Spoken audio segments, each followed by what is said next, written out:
Hi mga kayami! Welcome to my mini vlog! Another day, another vlog! So, ito ang aming Sabado night. Sabado night is our family day. May bata kang tinutoyo, kaya ayan, napabili ng ice cream. Sana all craving satisfied. So, ito nga, maghahanda tayo ng aming pupulutanin. Uulamin pala. Nire-ready ko nga dyan yung mga gagamitin ko sa pagluluto. Maglalaga nga lang kami dyan ng manok. Napakamahal kasi ng baboy, kaya manok ang aming nilalaga tuwing Sabado.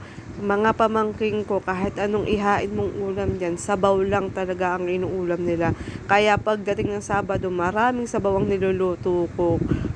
Nakagawian na talaga namin na tuwing Sabado, pupunta kami dito sa kay ni Mama at kay ni Papa.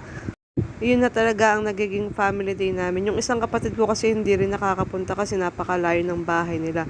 Kaya kaming tatlong magkakapatid lang, lagi kaming nandito kay ni Mama tuwing Sabado ng gabi. Para kinabukasan kahit mapuyat kami, walang pasok pare-parehas. Yung mga tricycle driver lang namin ang mapupuyat. Pero kami, syempre, makakapagpahinga. Sinasanay kasi namin na tuwing Sabado magkakasama kami, lalo na yung mga anak namin, para paglaki nila, mas close pa talaga sila kasi hindi namin naranasan yun dati. Kaya kami ngayong magkakapatid, pinapadanas namin sa mga anak namin na magkakasama sila at magkakabanding sila tuwing Sabado.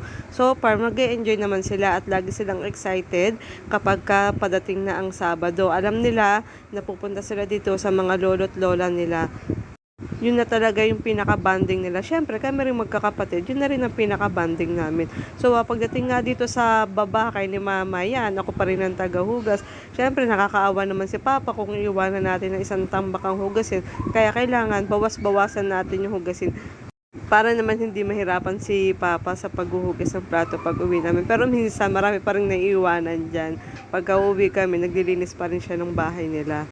Habang naguhugas nga ako dyan, pa isa-isa ang abot ng mga pamangking ko ng baso. Kaya isa-isa sila sinesermonan ko.